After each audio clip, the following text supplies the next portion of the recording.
네, 뭐 최근에 그런 이야기가 있었죠.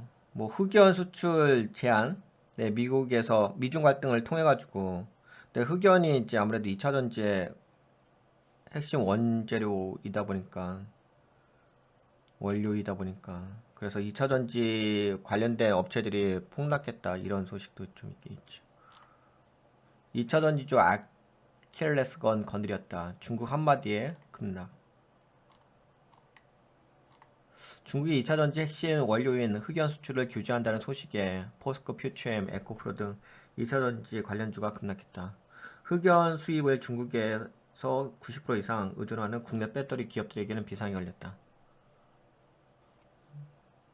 그러면서 좀 빠진 부분이 있어요. 저 기사가 언제 나왔냐? 10월 21일 날? 토요일 날 나왔어? 뭐 중국 때문에 빠졌다고 하는데 뭐 설마 그러니까 저것도 하나 요인이 될 수가 있죠. 근데 뭐 지금은 뭐 중국 때문에 빠졌다 보기에는 좀 그렇고 아무래도 전반적으로 지금은 뭐 테슬라도 좀 빠지고 장이 좀 빠지는 분위기라서 예, 좀 하락하는 부분이 있습니다. 에코프로비엠은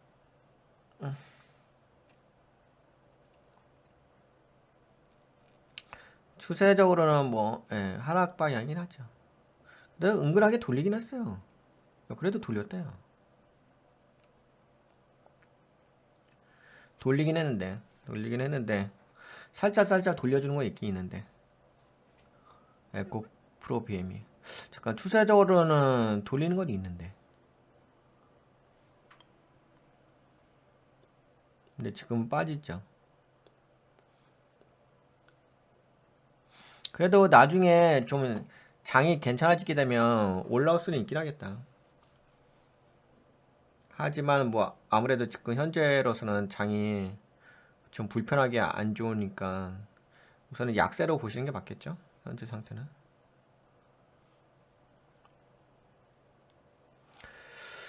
현재 올라온 게 여기였죠? 그래도 살짝 돌리는 건 있어.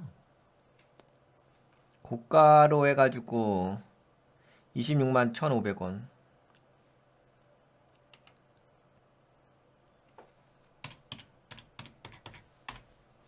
예, 이 정도 좀 올라섰지.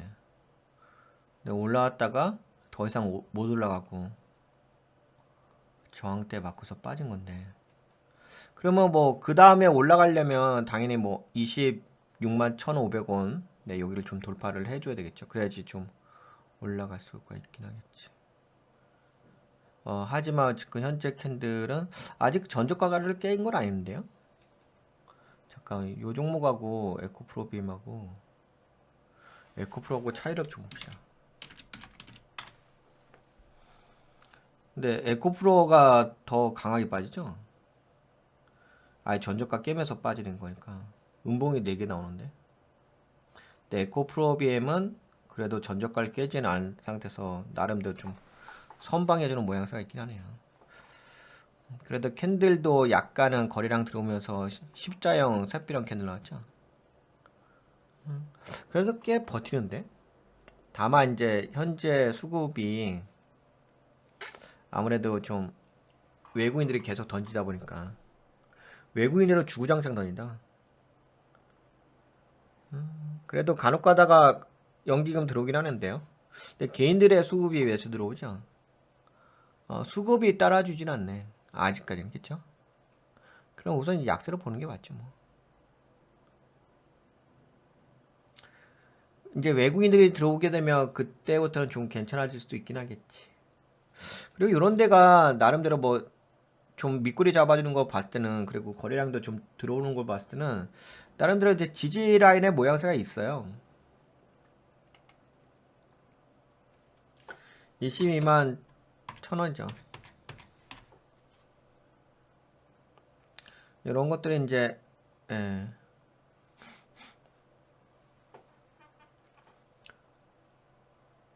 그런 데가 그냥 이제 멈춰주는 건 아니고 예, 나름대로 지지 라인의 모양새가 있기 때문에 멈춰주긴 하는 거거든요. 그쵸. 그래서 나름대로 좀 잡아주긴 하지. 근데 아까 보셨다시피 에코프로 쪽가 빠진 거고.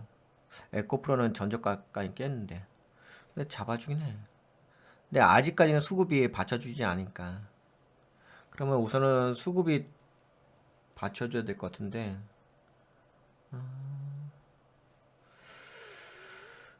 아무래도 지금은 공매도가 좀 작동하겠죠.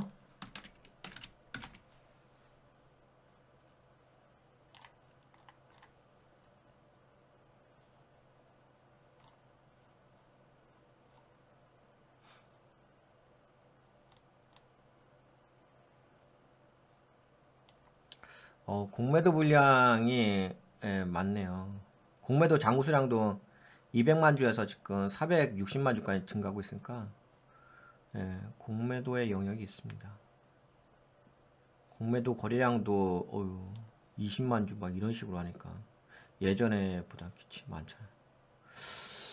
약간 많은 편이죠. 지금이 평균적으로 좀 많은 편. 30만 주 막 이런 식으로 들어오니까 여하튼간에 뭐 물론 이제 하락을 하게 되면 당연히 공매도가 당연한 통상적으로 공매도가 들어오니까 지분 매도한 것도 있어요. 이런 것도 좀 참고하셔야 돼요. 이게 여기서도 다 지분 매도한 부분도 있어서 무조건 뭐 공매도의 영역이다 이렇게만 이야기할 영역은 아니에요.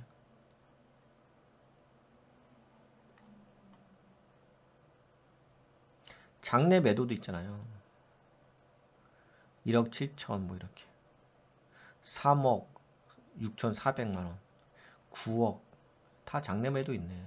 각각 주주들이 매도 때린 게 있겠지. 뭐 이런 건 감안하셔. 이런 걸 좀 참고하셔야죠 뭐.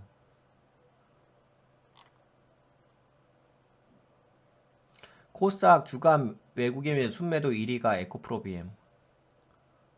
그래서 아까 전에도 수급 자체가 에코프로비엠이 외국인들의 매도세가 있으니까 우선 수급이 개선되어져야 될 것 같아요. 뭐 그 수급이 아직 개선되어지지 않은 상태임에도 불구하고 나름대로 전저가 깨지 않으면서 버텨주는 건 있는 것 같아요.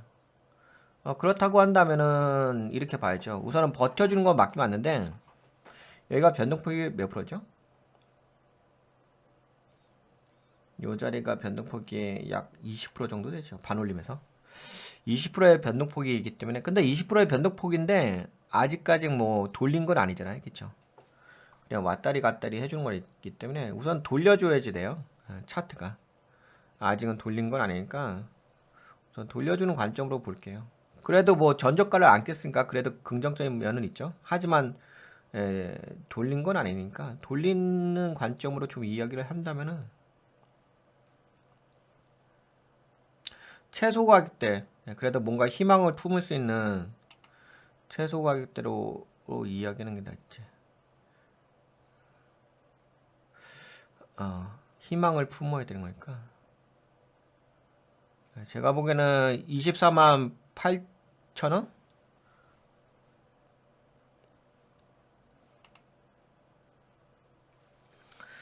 24만 8천 원. 하나, 둘, 셋.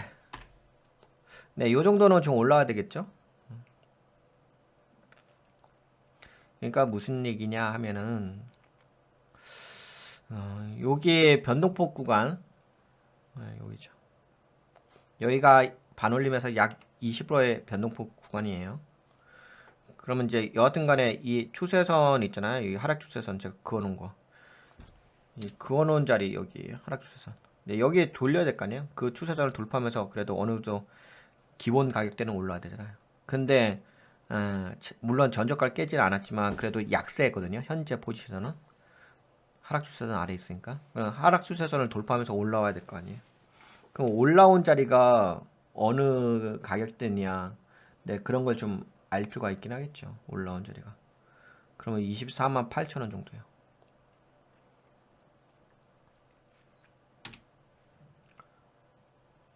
네, 24만 8천 원 정도 이 정도. 이 정도 올라오게 되면은 네, 여기가 좀 그래도 추세선을 제가 그어드렸잖아요. 여기 다 여기 있죠. 그러니까 여기는 이 하락 추세선을 돌파한 자리긴 하거든요. 24만 8천 원. 그렇게 된다면 한번 그때부터는 주목해 볼 필요가 있긴 하겠죠.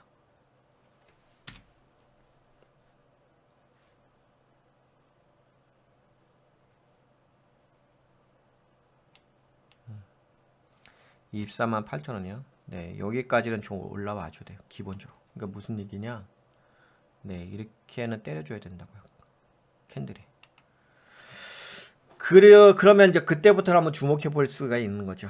물론 이렇게 올라왔다고 해서 바로 올라가는 건 아니고, 예, 여기 저항대 자리이기 때문에 맞고서 한번 눌릴 거예요. 근데 눌리게 되면 이제 그게 눌림 목자리가 될 수가 있으니까, 뭐 N정 파동의 관점으로, 예, 그런 관점에서 볼 수 있을까? 최소 보태도 24만 8천 원까지는 올라와야 된다.